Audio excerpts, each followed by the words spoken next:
Hello guys, welcome to this video. So in this video I am going to answer your question where Instagram story is saved.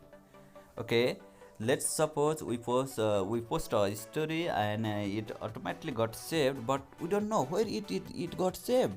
That's the question that I'm going to solve in this video.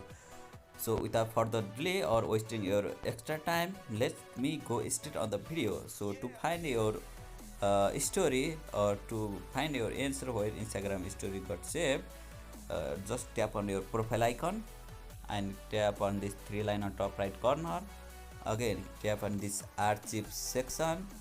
From here what you have to do, this is the story. You can choose this any post archive or any live archive, or you can choose story archive. This is how you find story. This is where your story got saved.